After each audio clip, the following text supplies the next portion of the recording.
Every mystery begins with a fact, a fixed point in history, a scar on the map of the known. Our scar was carved on the slopes of Kholat Syakhl, a name that means the mountain of the dead. It was here, in the frozen heart of the northern Urals, in the dead of Soviet winter, that 9 young souls were not just killed, but unmade.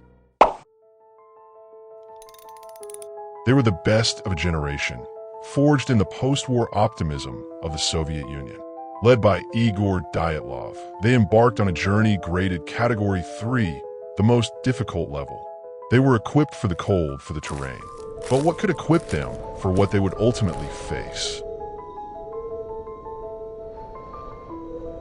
One member, Yuri Yudin, fell ill and turned back. He spoke later of a strange feeling of foreboding that clung to him as he watched his friends disappear into the white, a feeling he could never quite shake. He was the lone survivor, forever haunted by the ghosts of the 9 who pressed on. Their last communication was a cheerful postcard. Routine. The silence that followed was anything but. When a search party found the tent on February 26th, the first thing they noted was the silence. A profound, heavy silence that seemed to swallow the sound of the wind. The scene was a study in contradiction, a tableau of sudden, panicked flight. Boots, coats, supplies, all left behind as if their owners had simply evaporated from their clothes. But it was the trail of footprints that told the most chilling tale. Not the prints of people walking into a storm, the prints of people running from a predator. The bodies, when found, presented a puzzle that defied logic, a horror written in frozen flesh. The first 2, huddled under a cedar tree, had tried to build a fire. They died in their underwear, their skin mottled with the telltale signs of hypothermia. But their faces were locked in masks of pure, unadulterated terror.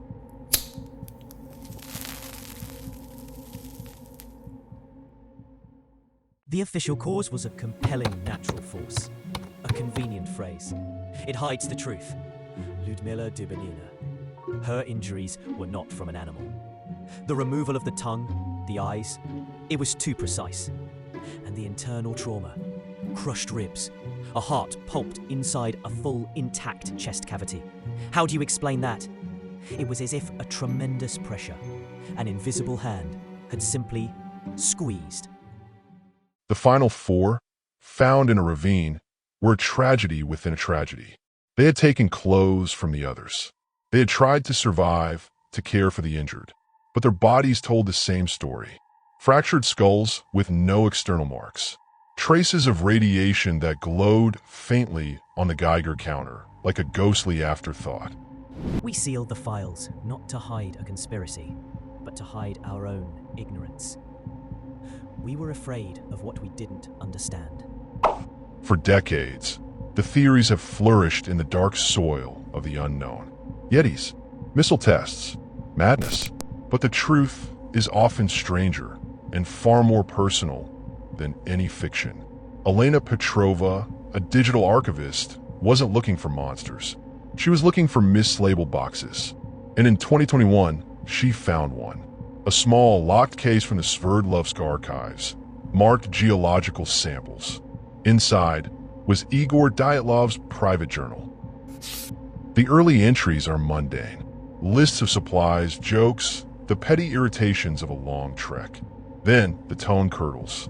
Diary entry, January 31st, 1959. The wind doesn't sound right. Zena is crying. She says it's humming a tune she remembers from her childhood, but twisted. Wrong. I hear it too now. It's not in the air. It feels like it's behind my eyes. Diary entry, February 1st, 1959. The lights are back. Orbs that move with a purpose. They don't float, they stalk. Rustam tried to shout at them, to prove they weren't real. The moment he opened his mouth, the humming became a scream inside my head. I saw my mother's face, but her eyes were gone. Just dark holes. It's playing with us. And then, the final words, scrawled in a frantic, desperate hand, the letters digging deep into the paper. Diary entry, February 2nd, 1959, it knows our names. It's using our voices against us. I just heard Sasha calling for help from outside the tent, but Sasha is sleeping right next to me. We have to go. Now. It is so cold, and it is so hungry. Terrified but compelled, Elena reached out. She shared the diary with Mikhail Orlov of the Dyatlov Foundation. What was the other item from the box that truly chilled him? A camera. My God. The film. It was there. The development lab said the emulsion was degraded in a way they'd never seen. Like it had been exposed to more than just light. The restored images were a descent into hell, frame by frame. The camp, the smiles, then a night shot. The strange light in the sky is not a lens flare. It has a structure, a jagged, unnatural geometry. And the final photograph. It does not stand on the snow. It seems to phase through it. This was no animal. This was the source, the conductor. The photograph led them to a forgotten branch of Soviet science, psychotronic weapons, the use of sound and frequency to influence the human mind. They discovered that Kholat Syakhl wasn't just a mountain. It was a natural amplifier, a geological loudspeaker.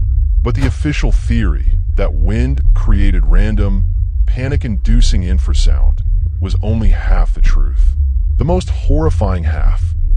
The mountain doesn't generate the sound. It resonates with it.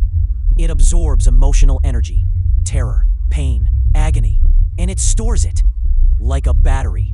And then, under the right conditions, it plays it back. The Dyatlov group didn't just hear a scary noise. They were subjected to the accumulated, amplified death echoes of every living thing that had ever died in terror on that pass for 1,000 years. The final moments of a wounded animal, the lost hunter freezing to death, the ancient shaman betrayed by his tribe, all of it weaponized and focused directly into their minds. The theory was monstrous, but it was still theoretical. Then Elena isolated the audio from the tape labeled geological sample. She cleaned it, filtered it, and then she made it speak.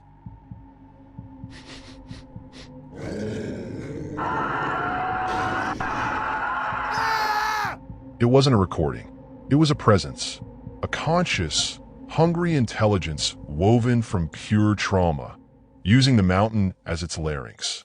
Driven by a need for proof, or perhaps by a death wish, they returned to the pass. As night fell, the wind rose, and the mountain began to sing its terrible song. And then, Elena's personal recorder captured it. A voice, clear as a bell, cutting through the psychic static. A voice that should not exist. The official world celebrated. The infrasound theory had solved the mystery. The files were closed for good. But for those who heard the whispers, the horror was just beginning. A mountain doesn't generate the sound. It resonates with it. It absorbs emotional energy, terror, pain, agony, and it stores it like a battery. And then, under the right conditions, it plays it back. They think it's over. They think they've put the ghost to rest. But they've only given the ghost a name. A scientific name. That doesn't make it less real. It makes it more so. She pushes an audio player across the table. Elena no longer studies the past.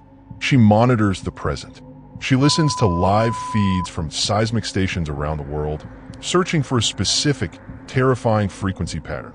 The sound of another listening place waking up. The Dyatlov Pass Incident was not an anomaly. It was a flare, a warning shot from a planet that is not nearly as silent as we believe. The 9 hikers were the first modern casualties in a war we are only just beginning to realize we are in. A psychological war, fought not for land, but for sanity itself. They were not killed by the cold. They were dissected by an echo, and the echo is still calling. The truth is out there, hidden in the static between the facts. If you dare to delve deeper into the world's greatest unsolved mysteries, then subscribe AI Storytelling YTS. Because some stories don't end when the screen goes dark. The next investigation is already underway. See you in the next video.